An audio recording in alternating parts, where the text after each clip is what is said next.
Ayyeen shamaa harka fuunee akkam jirtan hordoftoota chaanaalii Gadabaa nagaarra viidiyoo haaraadhaan isinii qabadee dhufee jira. Viidiyoon haara isinii qabadee dhufe asoosama jaalala obsa dhabe kan jedhu isinii qabadee dhufee jira. Warreen chaanaalii kanaaf haaraa taatan chaanaalicha subscribe gochuudhaan maatii naaf ta'aadha. Turtii keenya waliin hanga xumuraatti nu waliin tura. Jaalala obsa dhabe kutaa tokkoffaa. Urjii jedhamti. Namni ishee arge marti ni jaallata. Kutaa sagalaffaa osoo barattuuti ture gaaffiin jaalalaa kan isheef dhiyaachuu kan jalqabe. Xalayaan jaalalaa hedduun isheef haa ergaman malee kan ofitti ishee harkisu tokkollee hin turre. Gaarummaan ishee qofaaf waan kenname fakkaatee eenyuun illee ofitti hin dallansiiftu. Urjiin laphee barnoota hundumaa keessa jirti. Kutaa 11ffaa keessa barsiisaan baayoloojii akkuma wayitiin isaa gaheen sa'aatii 2 irratti barnoota isaa barsiisuu jalqabe. Osoo inni barsiisaa jiru barattoonni 4 dhufan. Innis akkuma isaan ol seensiseen sa'aatii kanaa kaasee barataan barfatee dhufe wayitii koo torban tokkoof hin baratu ittiin jechuudhaan seera haaraa tumate. Kun hunduu gaafa ta'uu garuu urjiin hin turre. Isheen barfattee waan dhufteef seericha erga raggaasifamee booda dhuftee kan isheen jirtu. Urjiinis balbala kutaa kuttee daree jeequurra jettee calliftee otuu ol seenaa jirtu barsiisaan achumaan dhaabbadhu ittiin jedhaniin. Barattoota barfatan adabaa jira. Urjiidhaan immoo ati immoo kan quban qabdu waan ta'eef barattoonni yoo si fayyaman seenuu ni dandeessa ittiin jedheen. Barattoonni daree guutuu sagalee tokkoon bakka takkaa haaseentu ittiin jedhaniin. Kanuma keessaa sagaleen mormii tokko dhageessifame. Sagalichi mormiitis barataa Nimoonaadha ture. Innis tasuma seenuu hin qabdu barattoonni warra kaan maaf adabamu.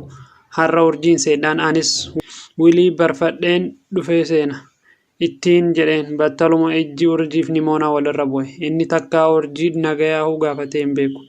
Urjiin yeruma sana fiigichaan manatti galte. Barsiisichis dubbii Nimoonaatti baay'ee aaree barnoonni keenya kan har'aasuma irratti nu haa ga'u jedhee daree gadhiisee gadi bahee kute. Haala sanaan adabamuun urjii barattoota hedduus ta'ee barsiisichas baay'ee isaa dallansiiseeti kan inni jiru. Urjiin battaluma manatti galteen sanduuqa xalayaa ergameef itti walitti sassaabaa turte keessa xalayaa sakatta'uu eegalte. Garuu xalayicha hedduu keessa Nimoonaa kan jedhu hin jiru ture. Inni eenyudha jettee ofiin of gaafattee urjiin. Barumtaa isaa Nimoonaa muka gaattiraa daree isaanii fuuldura jala taa'ee isa argite.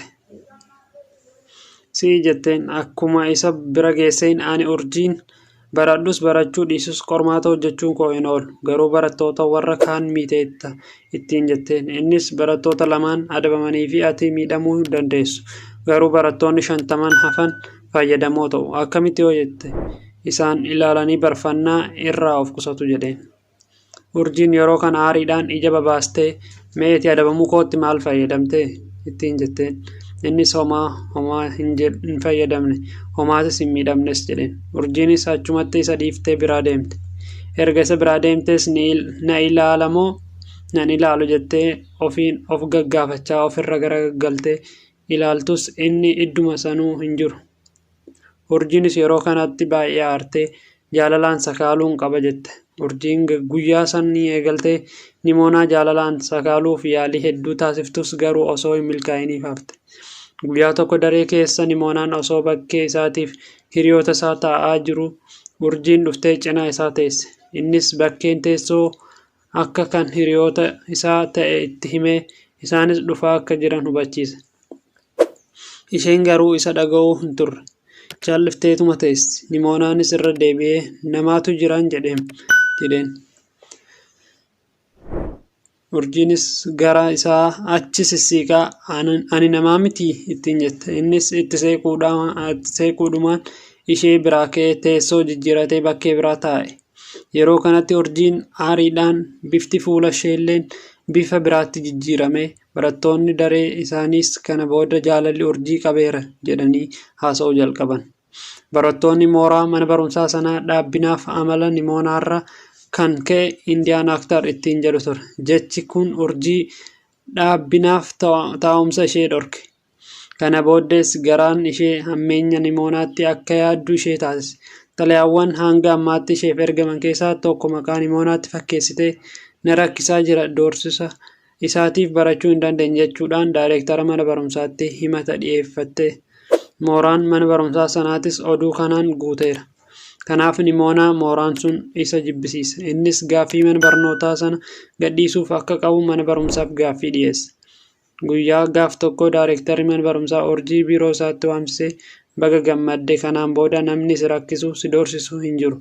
Nimoonaa mooraa gadi lakkisuuf ittiin jedhe. Yeroo kan fuulli orjii bareedaan sun takkumaan bifa biraatti jijjiirame. Maaliif jettee imimmaaniin hudhamaa itti fufe.